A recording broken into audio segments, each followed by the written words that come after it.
मंगलाचरण करेंगे।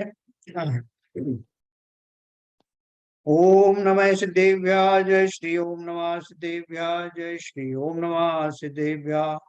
मंगलम भगवान वीरो मंगलम गौतम औगणी मंगलम कुंद कुंदाद्यो जैन धर्मोस्तु मंगलम सर्व मंगल मांगल्यम सर्व कल्याण कारकम प्रधानम सर्वधर्माणां जैनम जयतु शासनम जैनम जयतु शासनम जैनम जयतु शासनम। ज्ञानानंद ग्रंथ का हमारा अध्ययन चल रहा है, जिसमें 22 नंबर का जो हमारा अध्याय है, जिसमें मन को वश करने का उपदेश थोड़ा सा दिया है, उसका आज हम समापन करेंगे और कल से नया अध्याय चालू करेंगे। तो देखिए, इसमें बिल्कुल हम जो है काफी करीब पहुंच चुके हैं। जो भी उस विषय वस्तु है इस ग्रंथ की शुभचंद्राचार्य ने जो दी है, उसके जो अंतिम 3-4 दोहे हैं मैं पढ़ूंगा।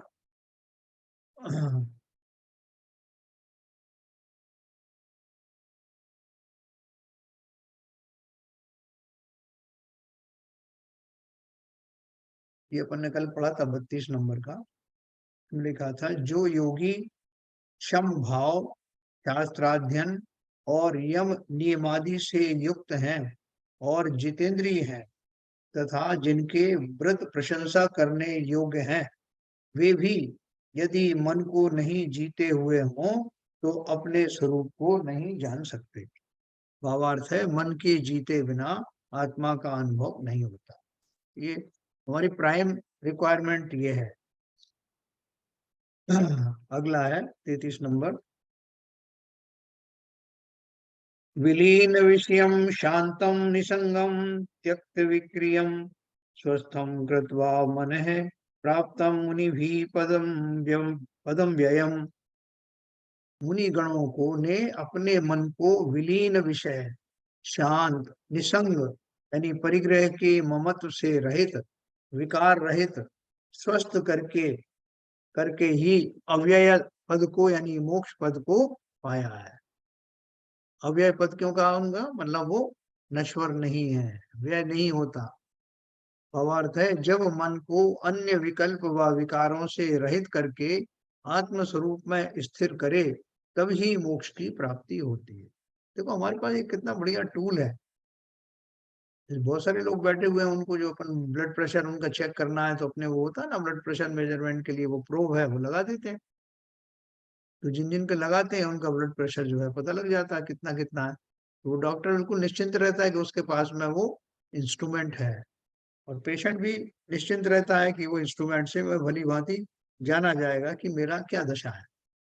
उसी तरह से वो क्या बोल रहे हैं कि सिंपल एक फार्मूला है कि जब आप मन को स्थिर करेंगे तो अवश्य ही जिस दर्जे की स्थिरता आएगी, उस जो रिक्वायरमेंट है मन को स्थिर करने का, जितनी डिग्री में एकाग्र करना है उतनी डिग्री में अगर आप कर पाए तो मोक्ष प्राप्त होने में देर नहीं है। इस पर्याय में, जो वर्तमान पर्याय है, इस पर्याय में भी एकमात्र कार्य अगर बता दें समरी के रूप में कि आप ये इनके इन प्रकार मन को स्थिर करो।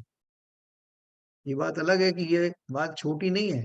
ये कहने में समस्त कषायों का त्याग, समस्त राग द्वेषों का त्याग, समस्त इंद्रियों का विजय, और असंजय, नियम संयम आदि जय, सब कुछ उसमें समाहित हो जाता है, क्योंकि उनको पालन किए बिना मन की वो दशा आती नहीं है ना। तो वो अगर किसी को कह दे डॉक्टर कि भाई साहब अपना पेट साफ रखा करो, बस आप पेट साफ रखोगे तो आप निरोग रहोगे। तो अब कोई अगर जिसको कुछ ज्यादा समझ नहीं है तो पूछे कि भाई जी पेट साफ करने का मतलब क्या है? तो मैं भोजन भी नहीं करूं क्या? कि मैं फल फूल भी नहीं खाऊं क्या? तो मैं दवा तो लो लेता रहूं क्या? जिसको ये स्पष्ट नहीं हुआ है वो इस तरह के क्वेश्चन पूछेगा। लेकिन जो समझ में आ गया जिसके कि मन खा ये शरीर खाली रखने का, पेट खाली रखने का अर्थ क्या है, वो अपने आप समझ आएगा। इससे जो जुड़ी हुई बातें हैं वो सबका मुझे ध्यान रखना है। उसी तरह से अगर मन की शुद्धि कहा तो ये बिल्कुल समरी के रूप में कहा, मन को अन्य विकल्प व विकारों से रहित करें। जैसे ही वो हम उसका मनोभाव समझ जाते हैं, और यहाँ से शुरू करने के देखते हैं चलो हमारा मन स्थिर होता है कि नहीं। एकांत में बैठ करके हम कोशिश करें तो देखते हैं कि हमारा मन भटक रहा है। भटक रहा है तो हम उसके कारण ढूंढते हैं कि क्या कारण है। तो मालूम पड़ा कि हमारा अभी किन्हीं किन्हीं वस्तुओं से अभी बहुत तगड़ा हमें राग या द्वेष है, या कषाय हैं, या इंद्रियों के विषय अभी गए नहीं है। ये बार बार वो विषयों की याद आती है। तो मैं धीरे धीरे करके अपना नीचे बैकग्राउंड में जाता जाऊंगा, जाता जाते वो जो सोर्सेस हैं जिनके कारण की मन में उथल पुथल मची रहती है उनको पकड़ूंगा, और एक एक करके फिर मैं करूंगा। जैसे अपन जो कोई इलेक्ट्रिक इक्विपमेंट है, उसके बहुत सारे वायर्स हैं, उनमें से कोई बहुत सारे वायर में से निकल गए हैं कुछ कुछ वायर, तो मैं एक एक को लगा के देखता हूँ कि हाँ यहाँ की लाइट आ गई क्या, अभी इसको लगाया वहां की आ गई क्या। जब सब तरह से निश्चिंत हो जाता हूँ और तब वो वास्तव में परमानेंट लाइट आती है। उसी तरह से मेरे ये जो तार हैं, अभी मेरे मन में वैसा करंट प्रवाहित नहीं हो रहा जो जिसे स्थिरता वाला करंट कहते हैं। तो मैं अपने तार देखूंगा ना, कहाँ कहाँ के तार जो निकले पड़े हैं। तो ये सब कहने में, इतना सब कहने मात्र में वो सारी चीजें समाहित हो गई। मन को स्थिर करने के लिए ये दो तरीके हैं, या तो हम बैक इंजीनियरिंग करें, रिवर्स इंजीनियरिंग करें कि पीछे देखते चले जाएं कि क्या क्या रह गया था, क्यों नहीं हो रहा है मन में स्थिरता, या हम फॉरवर्ड इंजीनियरिंग करें कि पहले ये कषायों का त्याग करें, इंद्रिय विजय आदि करें, ये सब करें, और आप एक दिन पाएंगे कि मन स्थिर होने लग गया।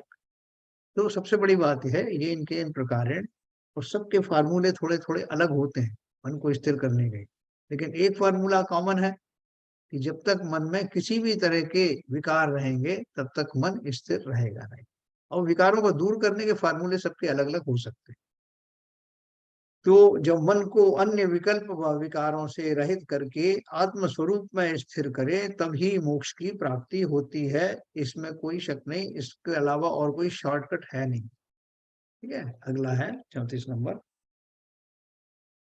दिक्चक्रम दैत्य दैत्यधिष्णुम त्रिदशपति पुराण्यम वो बाहांतरालम द्वीपाम्भो दीपाम्बोधि प्रकांडम खचर नरसुराहीन्द्रवासं समग्रम एतत्रैलोक्यनीणं पवनचैचित्तं चापलेन क्षणार्धे नाश्रान्तं चित्तदैत्यो भ्रमति तनुमतां दुर्विचिन्त्य प्रभाव है।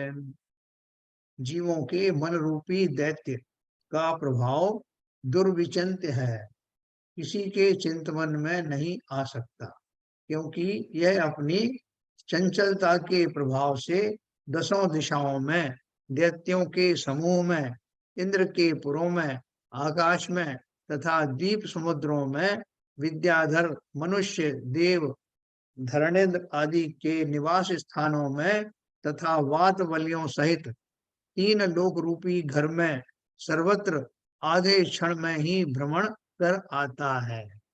इसका रोकना अतिशय कठिन है।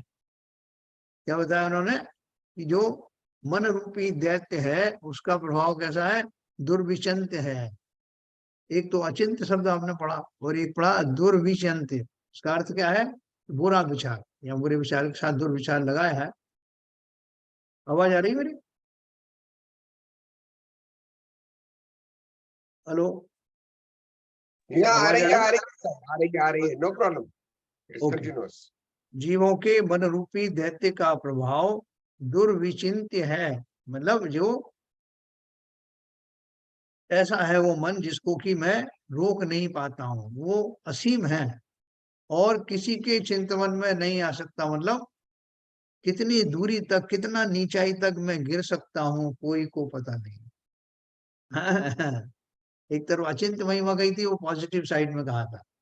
यहाँ दुर्विचिंत है मतलब मेरा नीचे स्तर तक जाने का कोई परिमाण नहीं, कोई लिमिट नहीं है, मैं किसी भी लिमिट तक जा सकता हूँ। दोनों साइड की बात है ना। तो यहाँ क्या कहाँ तक जा सकते हैं, बोलते हैं कि मैं अपनी चंचलता के प्रभाव से दसों दिशाओं में, दैत्यों के समूह में, इंद्र के पुरों में, आकाश में तथा द्वीप समुद्रों में, विद्याधर मनुष्य देव धर्मेंद्र आदि के निवास स्थानों में तथा वात बलियों सहित तीन लोक रूपी घर में सर्वत्र आधे क्षण में ही भ्रमण कर आता हूँ। है ना, आपने वो देखा अपना वो जो पुरुषाकार में जो 3 लोक की रचना हुई है, तो जो हम उस नक्शे को देखते हैं, तो नक्शे को देख के हम उनमें हो जाते हैं कि अच्छा ऐसा है 3 लोक का की रचना, 14 राजू ये पूरा इसका ये है, हाइट है, इतनी-इतनी चौड़ाई है, इतना इसका क्यूबिक मीटर इसका वो है और इसमें अच्छा ये वात-विलय बने हुए हैं, अच्छा। तो ये चिंतन करते-करते मैं कल्पना में वहाँ तक पहुँच जाता हूँ। कैसे वात-विलय है, कैसे बाउंड्री है, उसके बाद कैसे आलोकाकाश है, कौन से धर्मेंद्र कैसे रहते हैं, कहाँ किनका मकान है, या बैठे-बैठे 7 नरक का जब मैं पढ़ता हूँ तो वो चिंतन करने लगता हूँ 7वाँ नरक कैसा होगा और कैसे बिल बने होंगे, वो लिखा हुआ है ना। तो मेरे अंदर में ये अद्भुत क्षमता है कि मैं जहाँ चाहूँ वहाँ हो आता हूँ एक क्षण में ही। किसी ने आपको याद दिलाया कि साहब आपको पता है आपके फला-फला जो रिश्तेदार थे वो जो आए आते थे 10 साल पहले। हाँ, साहब याद आया। वो अभी जो है वहाँ पर ऑस्ट्रेलिया में रहते हैं। अच्छा हाँ, कौन से शहर में रहते हैं? वहाँ तक पहुँच गए। कल्पना ही तो है। किसी ने नेगेटिव बता दिया तो नेगेटिव ऐसी चिंतन चलने लगा। तो बोल रहे हैं कि हमारा जो चिंतन है उसका ऐसा ऐसी महिमा है कि वो पॉजिटिव तो पॉजिटिव, नेगेटिव में भी हम कहीं से कहीं तक जा सकते हैं। तीनों लोगों को आधे क्षण में हम नाप सकते हैं। और जो योगीश्वर इसे रोकते हैं वे धन्य हैं। क्योंकि ये मन को रोकना इतना आसान थोड़ी है। एक क्षण में चला जाता है। हम अच्छे खासे बात कर रहे हैं अभी बात कि साहब हमें धर्म कर्म कैसे करना है, मुनि आदि कैसे यम नियम आदि धारण करते हैं। तो करते-करते किसी ने आपको आकर के बोला कि भाई साहब आपका फ़ोन आया है। उतने मात्र से मेरी कल्पना के घोड़े दौड़ने लगते हैं कि कहाँ से आया होगा? क्यों आया होगा? मेरे बाल-बच्चे तो ठीक है ना? उनको तो कोई तकलीफ नहीं हुई ना? किसने किया होगा? सारा आपका जो चिंतन था धरा का धरा रह गया और आप कल्पना के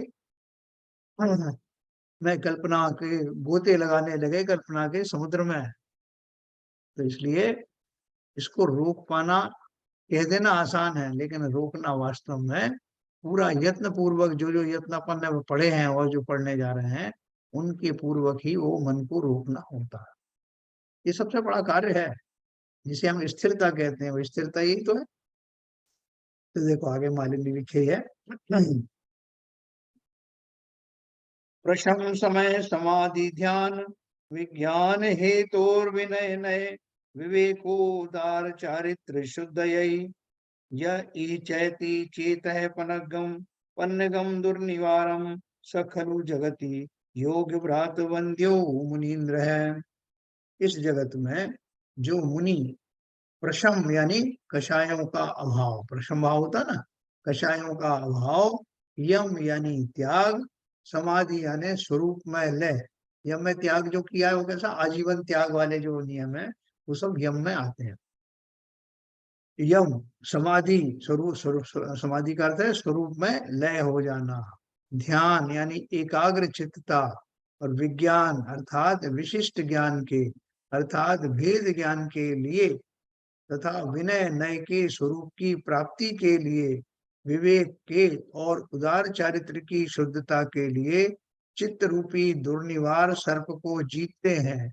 वे योगियों के समूह करके वंदनीय हैं और मुनियों में इंद्र है ना। क्या कितनी महिमा बताई उन्होंने कि जो मुनि जगत में कषायों का अभाव कर पाते हैं, यम आदि नियम धारण कर पाते हैं, समाधि में यानी जिनको स्व में स्थापित होने की सामर्थ्य प्रकट हुई है, या जो एकाग्र चित्त होकर किसी एक विषय वस्तु में ध्यान लगाने में समर्थ हैं, विशिष्ट ज्ञान अर्थात भेद ज्ञान के धारी हैं और विनय नय के स्वरूप की प्राप्ति के लिए विवेक के और उदार चारित्र की शुद्धि के लिए चित्त रूपी दुर्निवार सर्प को जीतते हैं। कोई बोले साहब आपने हाथी वश में कर लिया, आपने ये सब इतने जानवर वश में कर लिए, अब ये सर्प को भी आपने विजय कर लिया, आपके वश में आ गया, ये तो बहुत बड़ी बात है। लेकिन उसके भी होते हैं ना सपेरे वगैरह होते हैं तो जो उनको वश में करते हैं।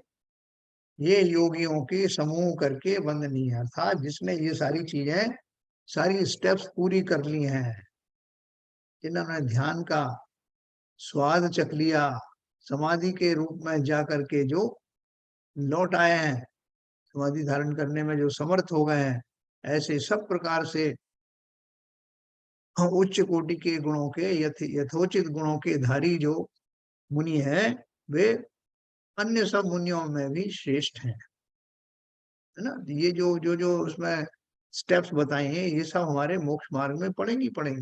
कषाय में कमी आना, समस्त प्रकार से जो है नियम संयम आदि धारण करना, ध्यान में ध्यानस्थ रहना, अपन जो छोटी छोटी चीजें करते हैं ना, सामायिक करना है, जाप देना है, ये सब उसके लघु रूप हैं।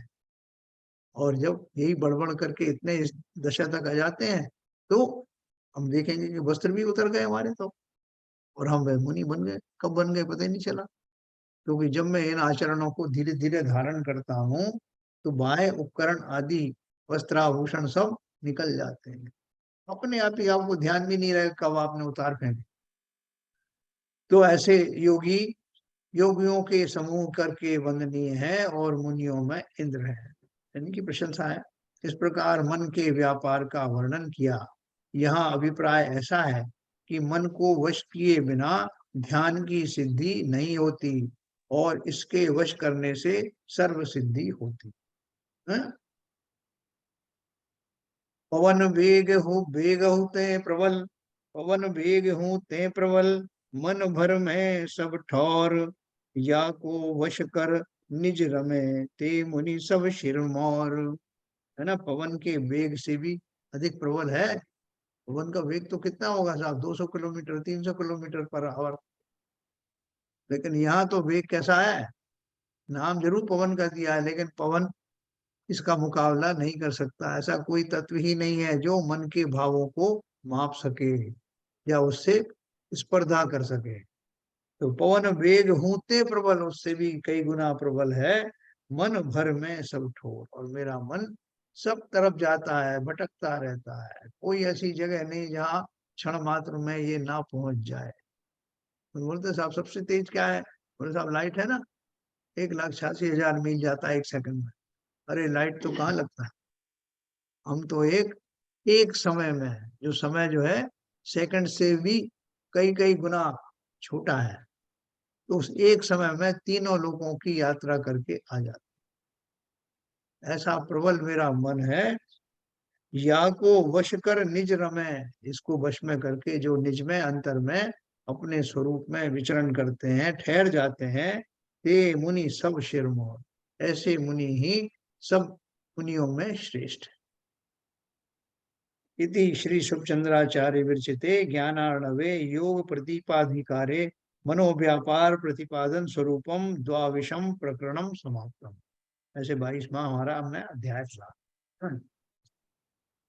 तो इसमें बिल्कुल सिंपल था। मन को रोकने की बात तो अपन को वैसे भी अपन ने कई बार पढ़ा है, बहुत सारे और दूसरे जो मतावलंबी हैं वो भी मन को रोकने की, वश में करने की बात करते हैं। और सामाजिक रूप से भी कहते हैं, जो अपन बार बार कहते हैं, मन के हारे हार है, मन के जीते जीत, तो मनोबल की बात करते हैं। तो वो ये सारे जो जितने भी स्थान है जहाँ मन का प्रयोग किया जाता है, वहाँ मन का की चंचलता अवरुद्ध करके किसी विषय विशेष में अपना ध्यान स्थापित करना, वही बहुत बड़ी उपलब्धि है। छोटे छोटे हम जो है रोज के जो कार्य होते हैं उसमें बच्चों को कहते हैं, भैया ध्यान दो, बेटा इधर ध्यान दो, इस तरफ ध्यान दो, तुम्हारा ध्यान किधर है।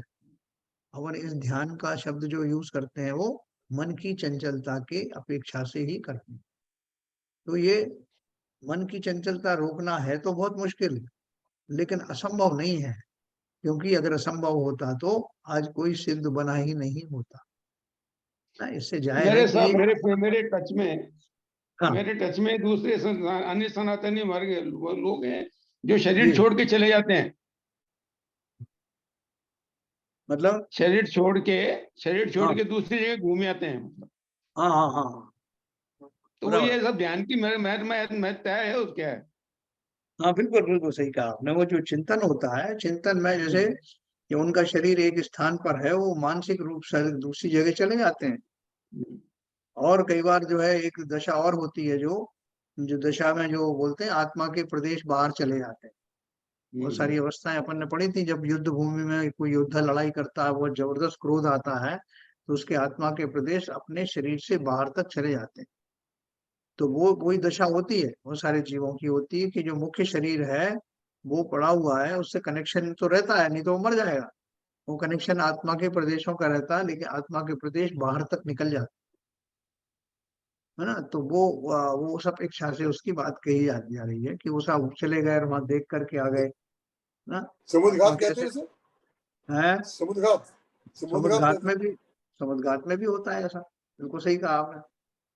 समुद्र घात में जीव का जो मुख्य शरीर है वो तो अपनी जगह पर है, और उसके अलावा वो पूरे तीनों लोकों में आत्मा के प्रदेश चले जाते हैं, सब भ्रमित होकर के पूरा भ्रमण करके आ जाते हैं ना। कई बार आपने ये भी देखा होगा, जो मांत्रिक तांत्रिक जो कुछ करते हैं ना, जैसे जो सर्प ने काट लिया, तो वो जो उसके जो प्राण है वो कहते हैं ब्रह्मांड पर चढ़ जाते हैं। अर्थात क्या है कि वो आत्मा के प्रदेश सिकुड़ जाते हैं।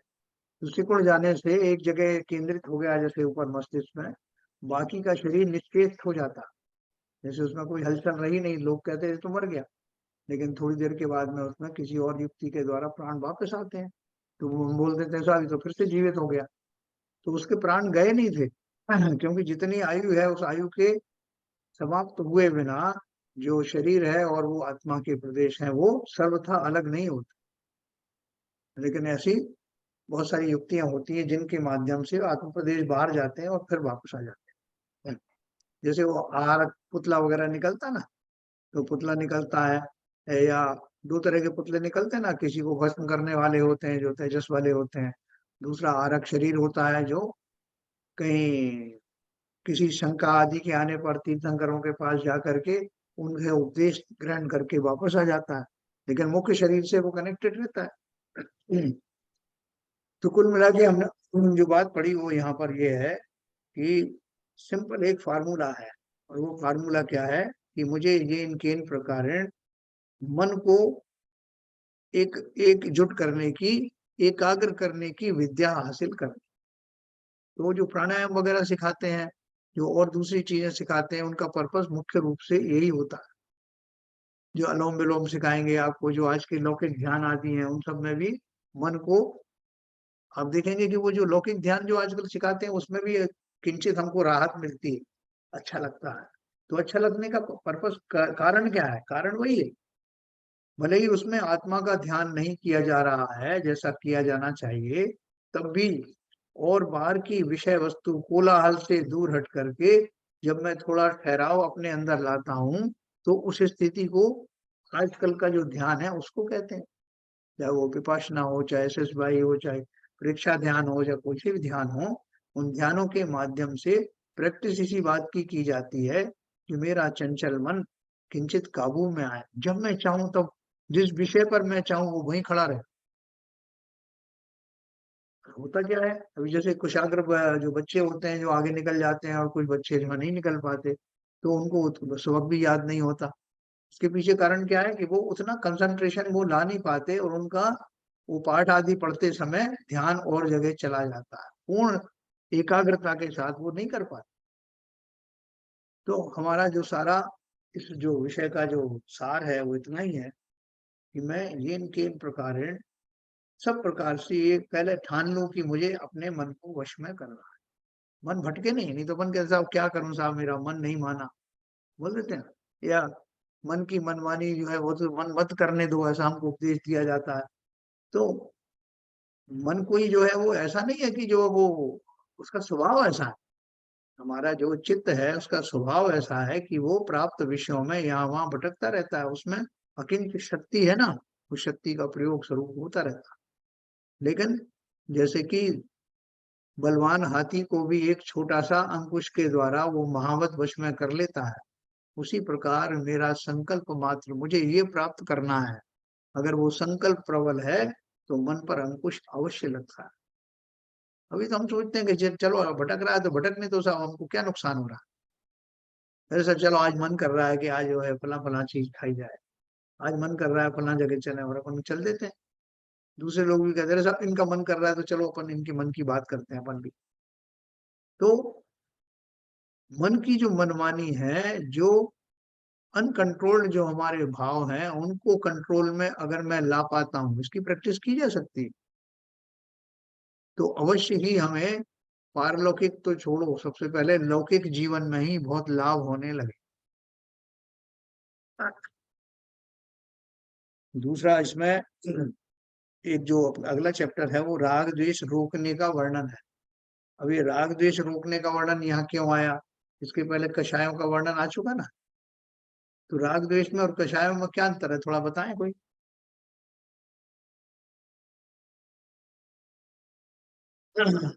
हाँ ललित जी बताएं। ये जो अपन ने कषायों को रोकने का वर्णन पढ़ा था, अब आ रहा है राग द्वेष रोकने का वर्णन, तो क्या अंतर है?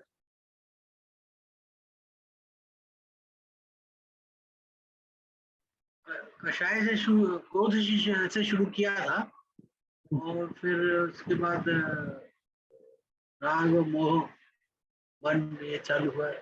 मतलब एक्चुअली बेसिकली तो ये कि द्वेष ये चीजें रोकें तो हमारी, जैसे संवर का होता है ना कि भाई आपने नाव में छेद है उसको बंद कर दिया तो अब उसका असर बंद हो गया एक्चुअली। अगर द्वेष द्वेष का रोकना हो जाए तब तो सबसे अच्छी बात है एक्चुअली। राग द्वेष का ये रुक जाए ना तो हमारा पूरा काम ही बन जाए एक्चुअली इससे। राग द्वेष रुक जाए तो हमारी कषायें ही बंद हो जाएंगी, ऐसा ना? हाँ मतलब एक्चुअली राग द्वेष अगर रुक जाए ना, इनका रोकना ही तो एक मेन काम है। अगर हम ये कषाय रुक जाएं तो हमारा कर्मबंदी बंद हो जाएंगे इनकी वजह से, और निर्जरा ही मतलब नए कर्म नहीं बनेंगे इनकी वजह से। बहुत बढ़िया बात कही। वास्तव में ये हमारी रिवर्स इंजीनियरिंग चल रही है। जैसे कि किसी को नया शस्त्र बनाना है तो क्या करता है कि जिसने पहले ऑलरेडी बना रखा है वो शस्त्र, उसका ब्रेक करके एक एक देखता है कि इसमें क्या क्या पार्ट लगे थे, और करते करते उसको पूरे वो इंजीनियरिंग आ जाती है कि अब वो फिर नए वो पार्ट बनाता है और फिर एक असेंबल करता है। ऐसे ही ये रिवर्स इंजीनियरिंग चल रही है।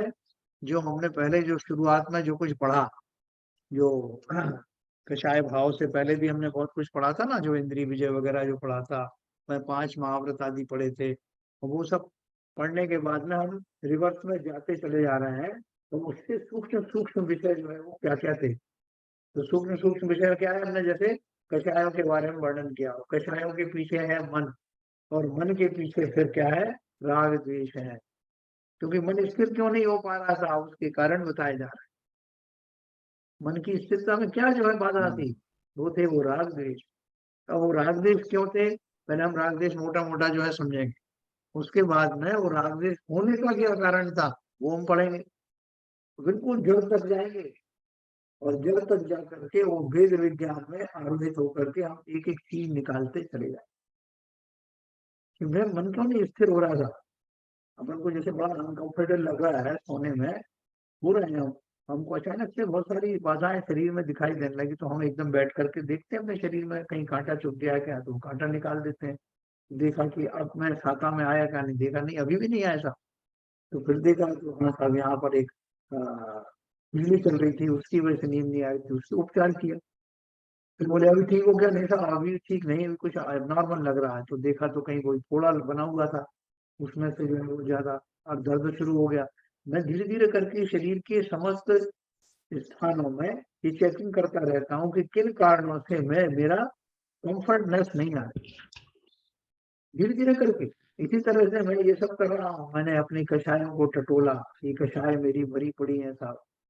मैंने देखा इंद्रियों के विषय अभिलाषाएं मुझे आराम से रहने नहीं देती, उनका इलाज किया।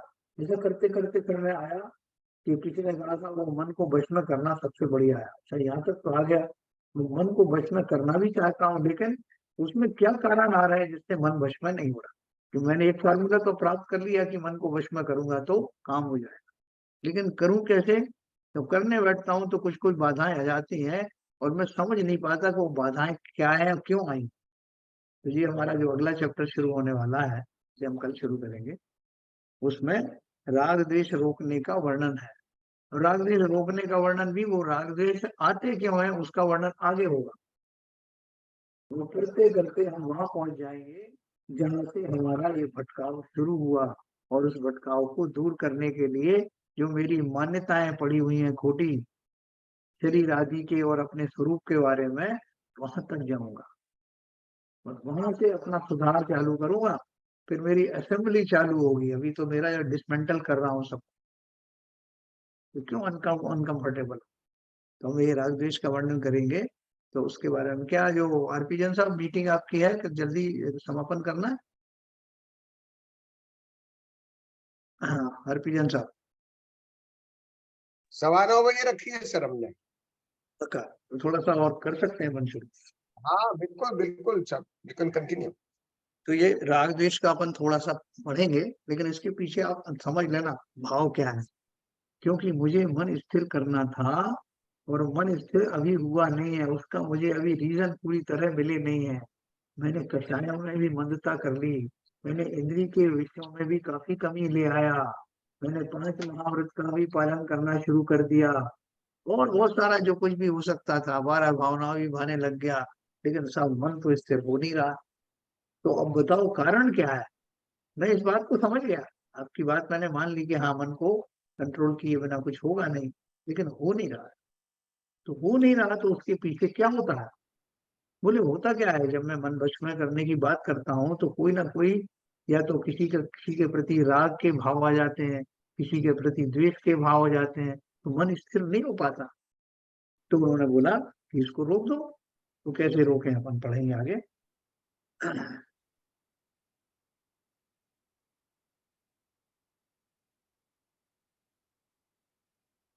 23 नंबर का हमारा जो अध्याय है, राग द्वेष रोकने का वर्णन। अब ऐसा कहते हैं कि यदि मन के व्यापार को संकोच कर एकाग्र भी करें तो रागादिक ऐसे प्रबल हैं कि वे मन में विकार उत्पन्न करके बिगाड़ देते हैं। इसका कारण प्रथम ही रागादिक के दूर करने का यत्न करना चाहिए। निशेष विषयोत्तीर्णम विकल्प ब्रजर्वज वर्जितम स्वतत्वेक परम धत्ते मनीषी नियतम मन है क्रियामाणमपि स्वस्थम मन है सद्यो अभिभूयते अनाद्युत्पन्न संबद्धै रागादिरिव रिपु नदिपुर्भिबलात्। मनीषी मुनि यदि, तो शिफ्ट कर दें। हाँ मनीषी बुद्धिमान मुनि यदि अपने मन को समस्त विषयों से रहित और ज्ञेयों में भ्रम या संशय रूप विकल्पों से वर्जित अपने स्वरूप में ही एकाग्र तत्पर करें, तथापि आत्म स्वरूप के सन्मुख स्वस्थ किया हुआ मन भी अनादि काल से उत्पन्न हुए व बंधे हुए रागादि शत्रुओं से जबरदस्ती पीड़ित किया जाता है।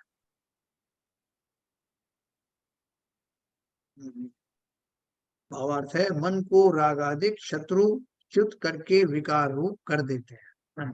क्या बोल रहे हैं, मुनि यदि अपने मन को समस्त विषयों से रहित और ज्ञेयों में भ्रम या संशय रूप विकल्पों से वर्जित अपने स्वरूप में ही एकाग्र तत्पर करे, है ना, कोशिश कर रहे हैं। वो कौन सी, किसकी बात कर रहे हैं, कौन साधक है, उत्कृष्ट श्रावक, उत्कृष्ट साधक की बात चल रही है।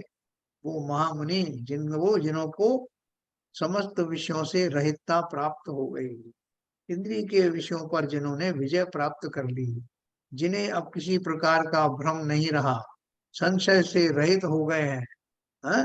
लेकिन फिर भी स्वरूप में एकाग्र नहीं हो पा रहे।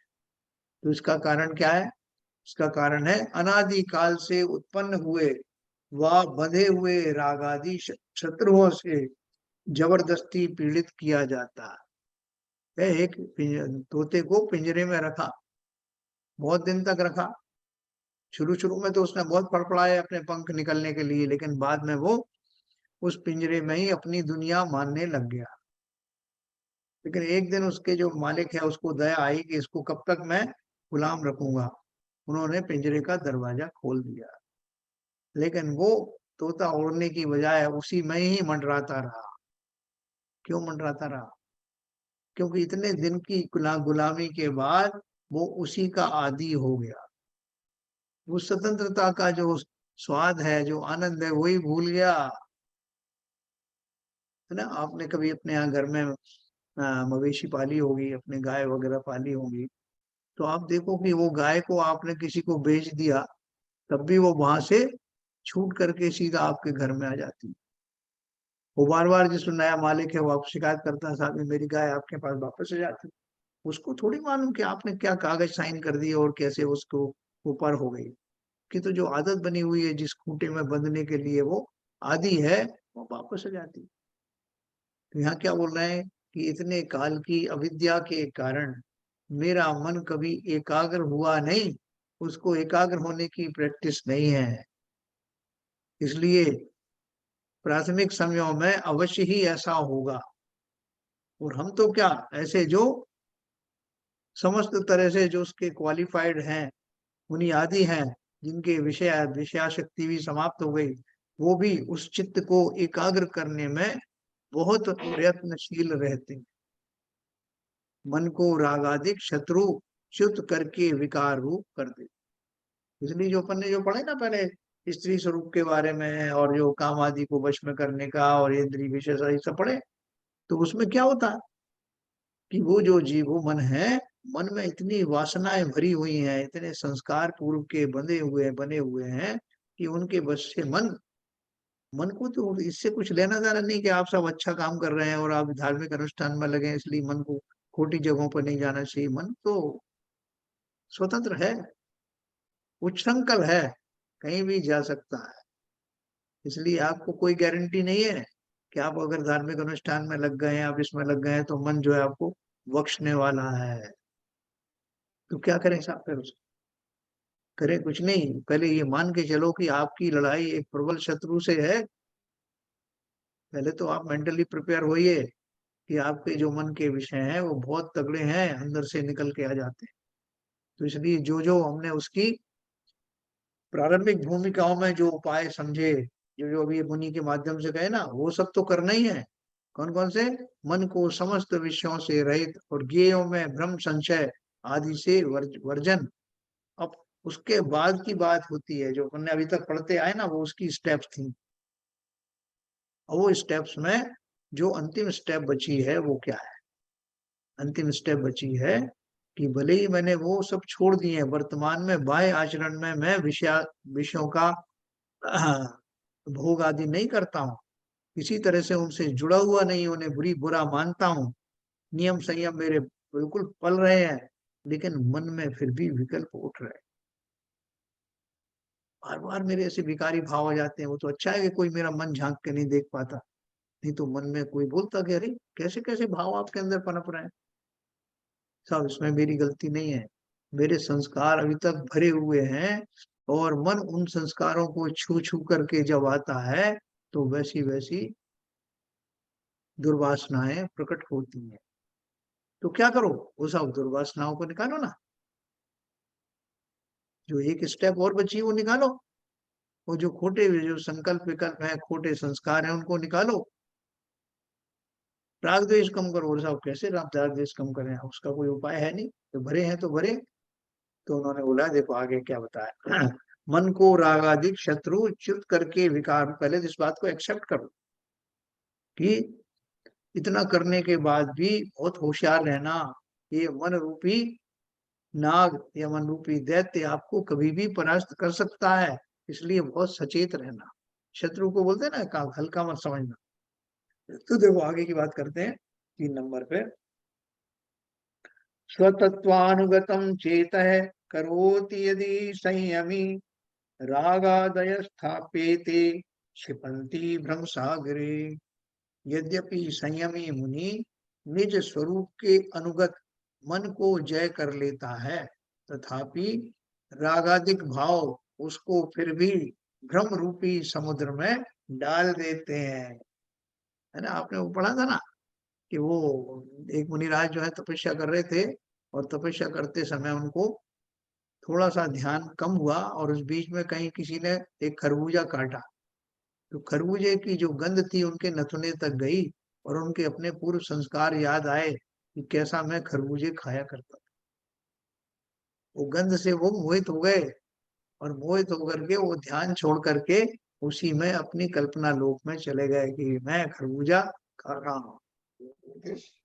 उसी समय आयु पूर्ण होने वाली थी, आयु पूर्ण हुई और मर करके खरबूजे के अंदर होने वाली जो इल्ली होती है वो बने।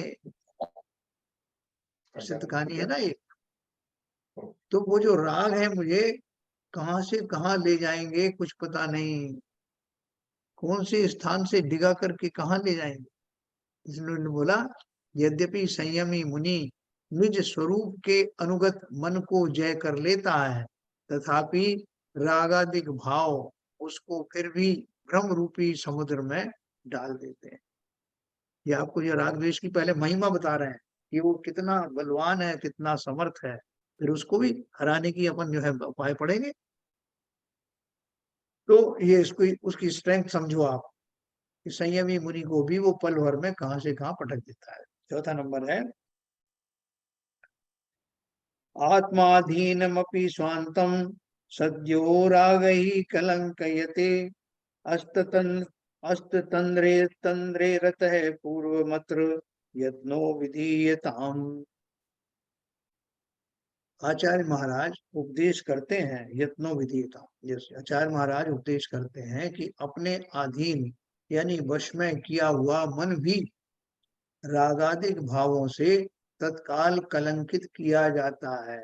इस कारण मुनि गणों का यह कर्तव्य है कि इस विषय में वे प्रमाद रहित हो सबसे पहले इन रागादिकों के दूर करने में यत्न करें। देखो जो मुनिराज जो तपस्या करते हैं, जो महीनों महीनों वर्षों वर्षों तक करते हैं ना, तो क्यों करते हैं? उनको ये सब फार्मूला नहीं मालूम क्या कि साहब मन को वश में कर लो आप, बाकी क्या चक्कर में पड़े रहते हो आप। आपने एक बार कर लिया और 10 बार कर लिया, बार बार क्या करना, एक बार कर लो आप, हमने तो ये पढ़ा है।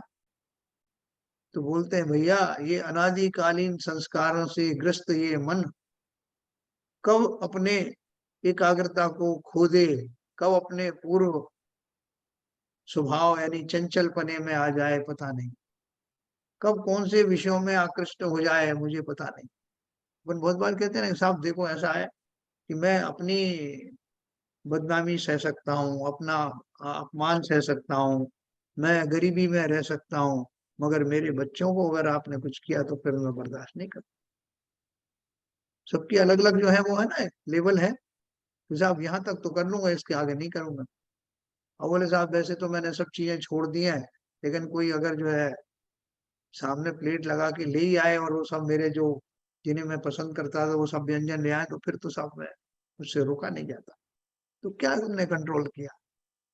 इसका अर्थ क्या है कि वासनाएं अभी भरी पड़ी हैं, तो इसलिए उसकी निरंतर प्रैक्टिस करना पड़ता है। कब तक प्रैक्टिस करूं? जब तक कि मन की वो दशा ना आ जाए जिसमें रह करके अंतर मुहूर्त तक वो उतना उत्कृष्ट ध्यान करूं तो मुझे केवल ज्ञान हो जाए। अरे साहब ये तो आप बहुत कठिन काम बता दिया, छोटा मोटा वो तो बताओ, आप तो केवल ज्ञान की बात करने लग गए। भाई हम बात नहीं कर रहे हैं, बता रहे हैं कि वो जो मुनि आदि जो तपस्चरण करते हैं उनका लक्ष्य क्या है, और उस लक्ष्य प्राप्ति के लिए मन का वो लेवल लाने के लिए जीवन भर तपस्याएं करते हैं। वो मन फिर भागने लगता है, बीच बीच में चला जाता है, तो प्रैक्टिस करके उसको साधते हैं, और साधने के बाद में इस हद तक साधते हैं कि उस अंतर मुहूर्त में वो साथ देता है, वहां वो गड़बड़ाता नहीं, किन्हीं विषयों में किसी राग आदि में जाता नहीं।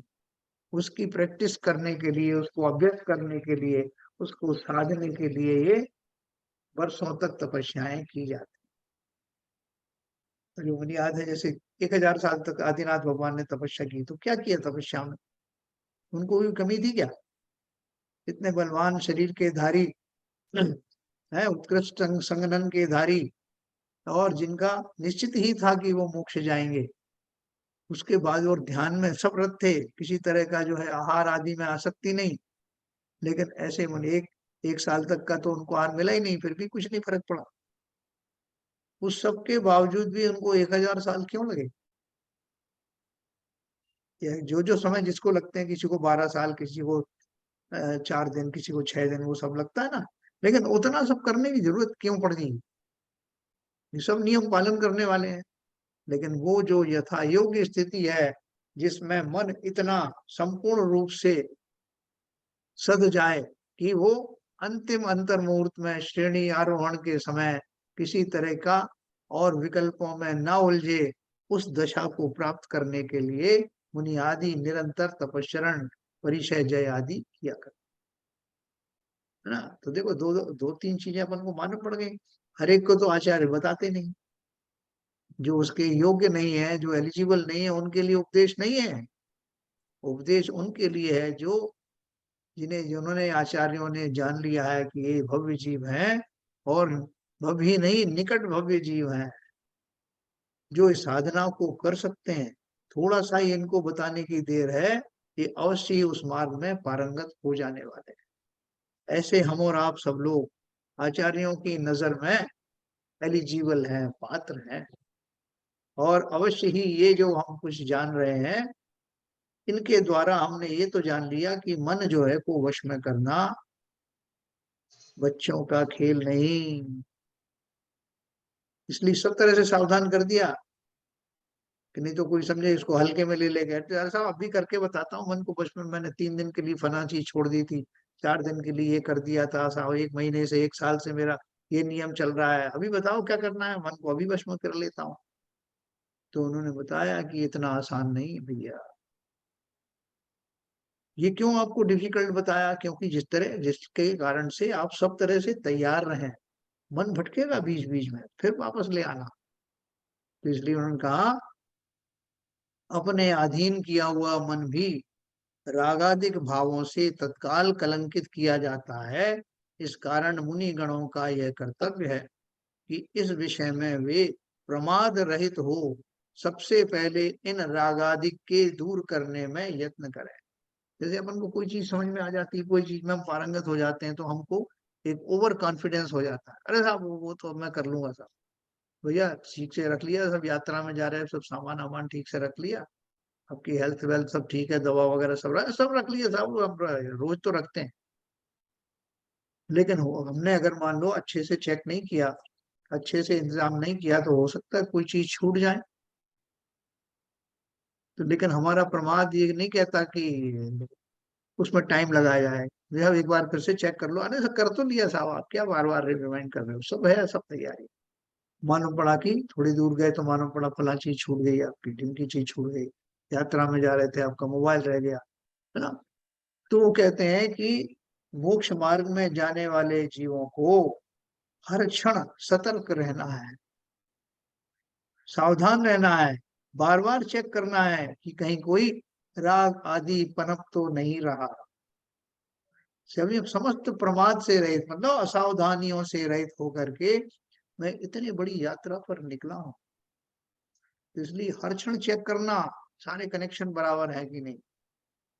ऐसे उन मुनियों को प्रमाद रहितता बताइए। सप्तम गुण स्थान अप्रमाद रहित होता है, प्रमाद रहित। तो इसलिए अप्रमत्त गुण स्थान में जाने से पहले समस्त सावधानी पूर्वक उस स्थान तक पहुंचना। मैं एक और पढ़ूंगा, उसके बाद समापन करेंगे अपन। अयत्नेनापि जायन्ते चित्त भूमौ शरीरिणाम रागादयः स्वभावोत्थ ज्ञान राज्यांग घातकाः। जीवों के स्वाभाविक ज्ञान रूपी राज्य के अंग को घात करने वाले रागादिक भाव चित्त रूपी पृथ्वी में से बिना यत्न के ही स्वयमेव उत्पन्न होते हैं। जीवों के स्वाभाविक ज्ञान रूपी राज्य के अंग को घात करने वाले रागादिक भाव चित्त रूपी पृथ्वी में से बिना यत्न के ही स्वयमेव उत्पन्न होते हैं। बरसात के दिनों में बंजर पड़ी हुई जमीन में से पौधे निकल आते, वनस्पति उगती दिखाई देती है, पूरा हरा भरा हो जाता है आंगन या मैदान। किसने बोए बीज? सब मैंने तो नहीं बोए। और किसी से पूछो किसने बोए, सब मना कर रहे हैं हमने कुछ नहीं किया। तो फिर ये कहाँ से आ गए पेड़ पौधे, इतनी हरियाली कहाँ से आ गई? उस सा पृथ्वी का स्वभाव है कि जरा सा उसमें मॉइस्चर आता है तो वो हरे भरे हो जाते हैं। उनका बीज किसने डाला हमें नहीं पता, लेकिन ये स्वभावगत घटनाएं हो है। ऐसे ही उन्होंने बोला कि मेरा जो स्वाभाविक ज्ञान है उसको रागादिक भाव चित्त रूपी पृथ्वी में से बिना यत्न के ही ये सब स्वयमेव प्रकट होते हैं।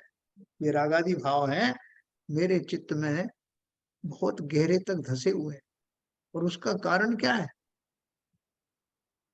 मेरे वो पूर्व कृत्य, वो जो मेरे संस्कार हैं, जो मेरी आदतें हैं, जो पूर्व के कर्म हैं, वो सब हरे बैठे हुए हैं, तैयार बैठे हुए हैं, जिनके कारण वो रागादि भाव कभी भी उत्पन्न हो जाते।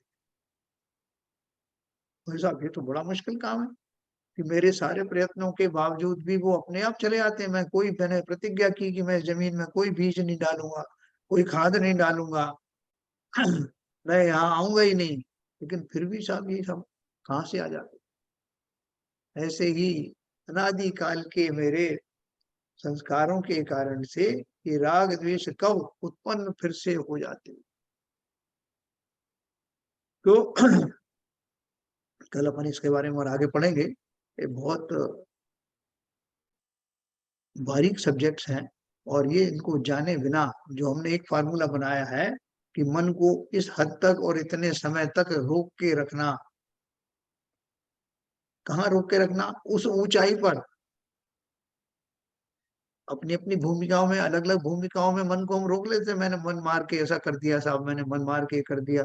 वो मन मारना नहीं, उच्च कोटि का मन का ऐसा विकल्प जो उत्पन्न ही ना हो।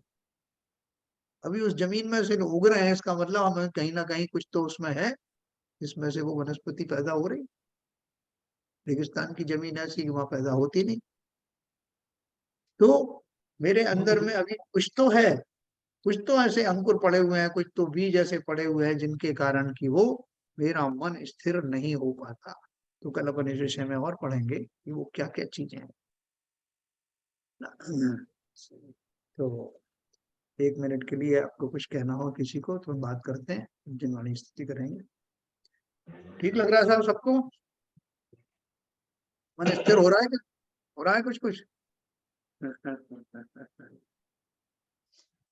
बहुत ही सुंदर है सर।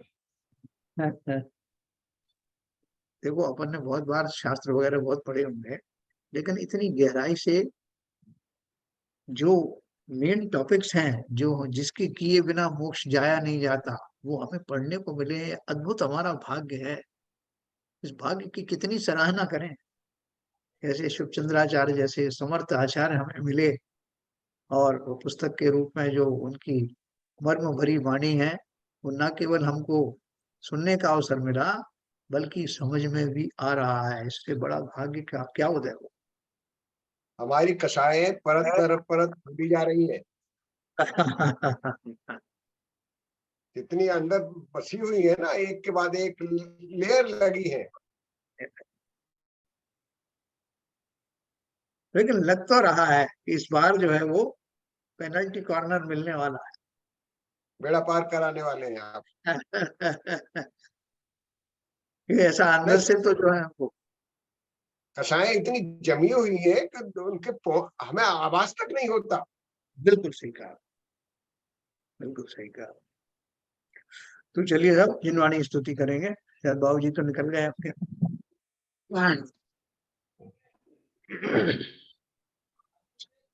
मिथ्यतम नाश वेको ज्ञान के प्रकाश वेको अपर भास वेको भानु सी बखानी है। छह द्रव्य जान वेको बंध विधि भान वेको स्वपर पिछान वेको परम प्रमाणी है। अनुभव बताए वेको जीव के जताए वेको कहु न सताए वेको भव्य और आनी है। जहाँ तहाँ तार वेको पार के उतार वेको सुख विस्तार वेको यही जिनवाणी है। हे जिनवाणी भारती तो है जो बूंदन रहन, जो तेरी शरण गए सो पावे सुख चैन। जिनवाणी के ज्ञान से सूझे लोकालो, सोवाड़ी मस्तक धरो सदा देते हैं धो, सदा देते हैं धो। जिनवाड़ी माता की जय। जय